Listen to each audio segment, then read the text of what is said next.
কারণ যারা দায়িত্ব ছিল তাদের ভোট লাগে নাই, তারা ইয়েতে বললা পয়সা উপজেলা পয়সা নিজেরা নিজেকে মেওয়া ডিক্লার করে নিয়ে গেছে। সেই কারণে আপনাদের প্রতি কোনো দায়বদ্ধতা ছিল না। যদি দায়বদ্ধতা থাকতো আপনাদের দায়িত্ব হইতো, আপনাকে ভোট রাখতো, তাইলে কিন্তু তারা চিন্তা করতো আমি যদি কাজ না করি জনগণের কাছে যাইতে পারো না। দীর্ঘদিন মেওয়া খাইব এই সাধারণ পরিবর্তন আনতে পারে না, কারণ তারা আপনাকে কোন রকম মূল্যায়ন করে নাই। আমি চাই এই সাধারণ পৌরসভা আপনারা যেভাবে চান, যেরকম চান, যেভাবে করলে আপনারা খুশি হবে, আপনাদের সাথে নিয়ে আপনাদের মতামতের ভিত্তিতে আপনাদের সমর্থন নিয়ে এই সাধারণ পৌরসভার উন্নয়ন করবো ইনশাল্লাহ। আপনাদের সমর্থনটা কিভাবে নেব?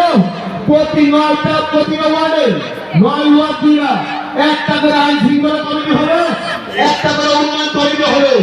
আইন শৃঙ্খলা কমিটি ওই ওয়ার্ডে তারা মাদক ব্যবসা করে, তারা ছিনতাই করে, তারা রাহাজানি করে, তারা কিশোরগঞ্জ চালায়। এই রিপোর্ট আমার কাছে নিব, আমি প্রশাসনের সহযোগিতা নিয়ে এলাকার মুরব্বী নিয়ে একদম তদন্ত করে ভাড়া দেব। যারা উন্নয়ন কমিটিতে থাকলো তারা এই আপনাদেরকে নিয়ে উন্নয়ন কমিটি হবে। আপনারা ছুটির দিনে অবসর টাইমে এলাকায় ঘুরা ঘুরা দেখবেন কোন রাস্তা বড় করা দরকার, কোন রাস্তা ড্রেন করা দরকার, কোন রাস্তা সংস্কার করা দরকার। আপনারা নিজেরা মাঠ পর্যায়ে থেকে যে রিপোর্ট দিবেন আমি অগ্রাধিকার ভিত্তিতে সেই কাজগুলো করে দেবেন ইনশাআল্লাহ। বন্ধুরা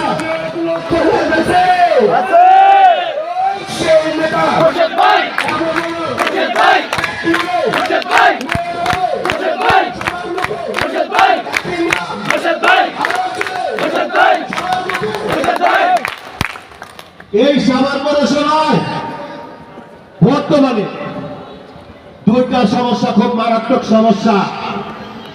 একটা হলো মাদক, একটা হলো কিশোর গ্যাং। 3 নম্বর সমস্যা হলো ছিনতাই। আমি নিয়োগ করছি এবং কার্যক্রম করতেছি এই সাভারের সমস্ত মাদক দ্রব্য বিক্রেতাকে আমি সাভারকে উচ্ছেদ করে দেব।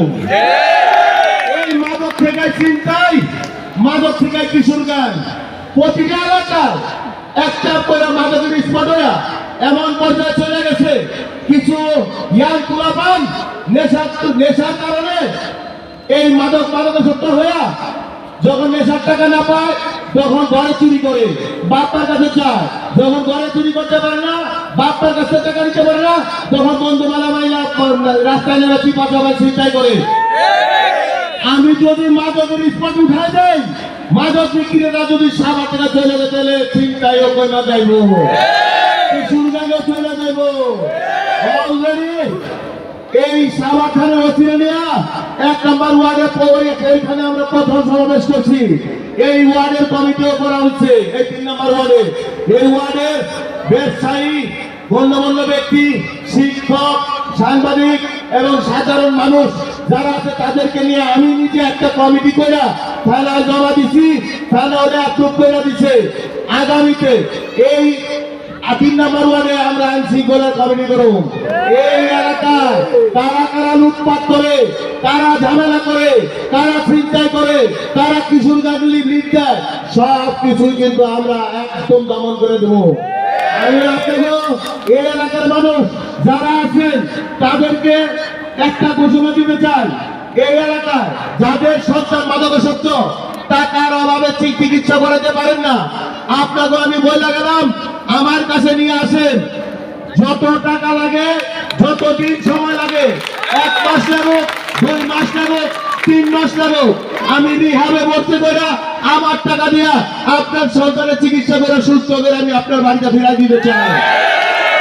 তারপরেও সাভারে কোনো মাদক থাকবো না, ছিনতাইকারী থাকবো না ইনশাআল্লাহ। আমি চাই এই সাভার পৌরসভার মানুষ শান্তিতে থাকো। তারা ঘর হতে বের হয়ে সকালে যেখানে যাক, চাকরিতে যাক, ব্যবসা প্রতিষ্ঠানে যাক, অন্য যে কোনো কারণে যাক, দিনে হোক রাতে হোক, রাত 12টা 1টার সময় বাড়িতে ফিরবে, রাস্তায় কোনো ছিনতাইকারী চলবে না। এই সাভারে আপনি জমি কিনবেন, আপনার জমি কিনে আপনি বাড়ি করবেন, 1 টাকা কাগজ জীবনে দায় চাই চালিয়ে যাবেন। আপনাদের এখন কাজ আপনাদের আত্মীয় স্বজন পরিচিত জন বন্ধু বান্ধব দেশের মানুষ আপনাদের সার্কেলে যাদের সম্পর্ক আছে তাদের কাছে একটা বার্তা পাঠায় দেন যে 3 নম্বর ওয়ার্ডের সাবেক কাউন্সিলর মোর্শেদ আলম এবার আমাদের মেয়র প্রার্থী যে মানুষ আপনাদের পক্ষ কথা কর আপনাদের কথা চিন্তা করে আপনাদের জন্য কাজ করতে চান আপনাদের সাথে নিয়ে কাজ করতে চান আপনারা যেমন পৌরসভাকে দেখতে চান তেমন একটা সাভার পৌরসভা করতে চান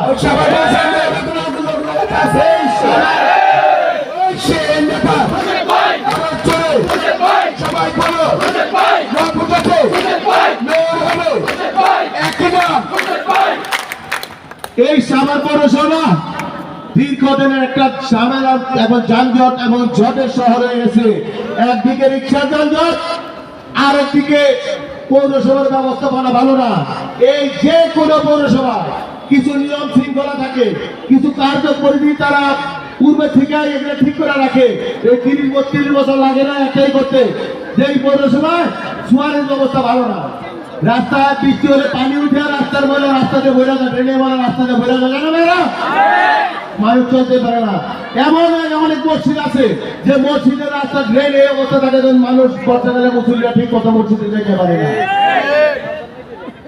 এই ময়লার ব্যবস্থাপনা একটা সুস্থ ব্যবস্থাপনা নয় ময়লার জন্য একটা গার্বেজ স্টেশন করা দরকার ছিল এটা কিন্তু কেউ করে নাই এই ময়লার সুস্থ ব্যবস্থাপনা না করাতে এখন আপনার বাড়ির সামনে ময়লা গ্রামে থেকে যায় দুর্গন্ধ ছড়া যায় 3 দিন 4 দিন পৌরসভা ফোন করে সরকার আইনা এটা পাঠাইলে ওরা নিয়ে আরিচার উড়ে ফালায় কেন ফালানো জায়গা নাই তো ভাই কেউ করে নাই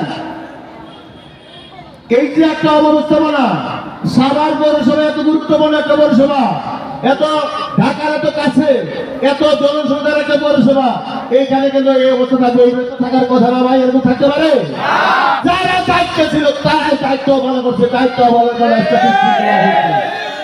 এই সাভার একটা সুন্দর খেলার মাঠ নাই আছে পৌরসভার কোন নির্দিষ্ট করে খেলার মাঠ আছে আমি নিয়োগ করছি সাভার পৌরসভা যত খাস জমি আছে যার দখলে থাক যত নেতা দখলে থাক আমি মেয়র হইলে এই খাস জমি পৌরসভার অধীনে নিয়ে ছোটখাটো পার্ক যেটা ছোট জায়গা সেখানে বাচ্চাদের প্লে গ্রাউন্ড এবং ওয়াকওয়ে করে দেবো যাতে মানুষ সকালে হাঁটাহাঁটি করতে পারে সন্ধ্যার পর হাঁটাহাঁটি করতে পারে আর যেটা বড় জায়গা সেইটা আমরা আনুষ্ঠানিকভাবে সেটা আনুষ্ঠানিকভাবে আমরা খেলার মাঠ হিসাবে ঘোষণা করব খেলার মাঠ বানিয়ে দেবো যাতে এই আমাদের সন্তানরা আমাদের ভবিষ্যতেরা এই নেশা দ্রব্য ছাইরা খেলার মাঠে যাইতে পারে আর আমি আরেকটা চিন্তা করছি এই সাভারে যত চিপাচাপা রাস্তা আছে এইভাবে যদি চলে আগামী 20 বছর পরের কথা চিন্তা করেন তো ভাইরা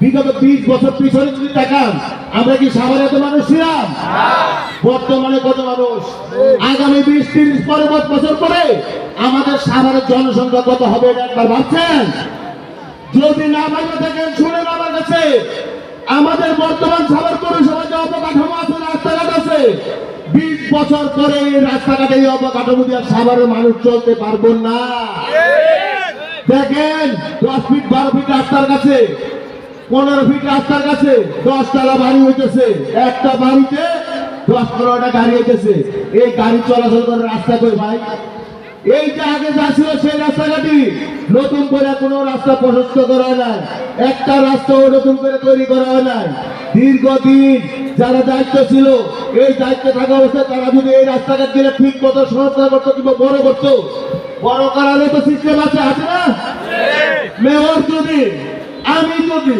চেষ্টা করি আপনাকে নিয়ে আপনার সাথে পয়সা যে আপনারা আপনাকে রাস্তা বড় করে দেন আমি আপনাকে হাই রাইজ বিল্ডিং এর পারমিশন দিব আপনি কি করবেন না আপনি তো আপনার প্রয়োজনে রাস্তা বড় করবেন আপনি মারা গেলে আপনার বাড়িতে আগুন ধরলে যদি একটা ফায়ার সার্ভিসের গাড়ি না যায় একটা অ্যাম্বুলেন্স না যায় আপনার মরা লাশ যদি ঠিক মতো কাটিয়ে দেয় ঘর থেকে না বের করে যায় এমন বাড়িতে আপনার থাকার দরকার আছে এটা একটা সাভার পৌরসভা প্রথম শ্রেণীর পৌরসভা বিশেষ শ্রেণীর পৌরসভা এই পৌরসভা সমস্ত নাগরিকের উন্নত সুযোগ সুবিধা পাওয়ার অধিকার আছে এই সাভার পৌরসভার মানুষ যত টাকা ট্যাক্স দিচ্ছে তার বেশিরভাগ টাকা বিগত যে দায়িত্ব যারা পালন করছে তারা নিজেরা লোটপাট করে খায় ভাড়া দিছে।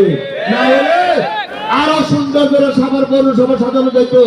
আমি আপনাদের কাছে বললাম, আপনাকে কথা দিলাম, আপনারা দেখবেন আমি যেসব কথা বলছি, আমি যেসব ঘোষণা দিছি, আমি যেসব উন্নয়নের প্রতিশ্রুতি দিছি, আমি যদি মেয়র হই, আল্লাহ যদি আমার কবুল করে, আপনারা যদি আমার চান, যদি মেয়র হইতে পারি, আমি প্রত্যেকটা কথায় অক্ষরে করে পালন করব ইনশাআল্লাহ। আমার আর চাওয়া পাওয়ার কিছু নাই। দেখছেন না আন্দোলনের সময় আমি ভাই বিরোধী দলের রাজনীতি করি, আন্দোলন আমি সমর্থন দেব, আমি থাকুক এইটাই স্বাভাবিক। আন্দোলনে আমি সমর্থন দেওয়া, আমার লোকজন মাঠে দেওয়া, আমার বাড়ি ঘর গেলে ভাইয়া কি করছে দেখছেন না, দুইবার ভাঙছে, দুইবার, একবার আয়া শত শত রাউন্ড গুলি করছে, তারপরে দিনের বেলা আইসে তারা ভাইয়া আমার বাড়ির কিছুই রাখে নাই, বাথরুমের কবাট পর্যন্ত ভাঙা ভাড়া দিছিল, বাথরুমের কবাট। এই সাভার কিন্তু এমন ছিল না, রাজনৈতিক হানাহানি যাই হয়েছে, বিএনপি কোনোদিন আওয়ামী লীগের বাড়িতে, আওয়ামী লীগ কোনোদিন বিএনপির বাড়িতে কিন্তু হামলা করে নাই। কিন্তু বিগত থেকে সরকারের সময় এই আওয়ামী লীগকে শিখাই দিয়ে গেল যে বিরোধী দলের খালি নেতাকে মামলা দিয়ে দেশ ছাড়া করলে না, তাকে ব্যবসা প্রতিষ্ঠান নেওয়া লাগবো, বাড়ি ঘরে ভাঙা ভাড়া দিতে হইব। এইরকম ঘৃণিত কাজ যাতে আর সাভার না হয়। আমি যদি মেয়র হই, এই সাভারে আমি বলছি দল মত ধর্ম বর্ণের উপরে উঠা আমি সাভার পৌরসভার মানুষের সেবার দ্বার খুলে দিতে চাই। আমি চাই সাভারের মানুষ শান্তিপ্রিয় মানুষ, তারা কোনো হানাহানি চায় না, তারা কোনোভাবে রাজনৈতিক দমন পীড়ন চায় না। আমি আপনাকে কথা দিলাম, আমি কোনোদিনও রাজনৈতিক কারণে কোনো দমন পীড়নে যাবো না বন্ধুরা। আমি কষ্ট করছি, আমি জানি দমন পীড়ন কি জিনিস। আমার জায়গায় অন্য কোনো মানুষ হলে এই দেহনি আর বাচ্চা থাকা লাগতো না, হয় পাগল হয়ে যেত, নাহলে স্ট্রোক করে মরে যেত। আমার প্রতি আপনাকে দোয়া ছিল, আপনাকে ভালোবাসা ছিল, আমি আপনাকে ভালোবাসা পাই, আপনাকে দোয়ার কারণে এখন জীবিত আছি। নাহলে যে অত্যাচার, যে নির্যাতন আমার উপর গেছে, এই অবস্থায় একজন মানুষ সুস্থ থাকতে পারে না। সব শেষে বন্ধুগণ, আপনারা একটু হাত তুলে দেখেন, আমার জন্য কাজ করবেন, কাজ করবেন। এই সাভারের মানুষের জন্য আমি বাকি জীবন আমার বললাম তো কাজ করতে চাই। আমি আপনাকে ভোটে নির্বাচিত হইলে, মেয়র হইলে আপনাকে সাথে নিয়ে, আপনাকে চিন্তা ভাবনার সাথে মিল রেখে আমি সাভার পৌরসভারে যেভাবে গঠন করলে আপনারা খুশি হন, যেভাবে গঠন করলে আপনারা আনন্দিত হইবেন, আপনাকে মতামত থাকবো, ঠিক সেইভাবে গঠন করতে চাই, গড়ে তুলতে চাই। ধন্যবাদ বন্ধুরা, ভালো থাকবেন, আসসালামু আলাইকুম।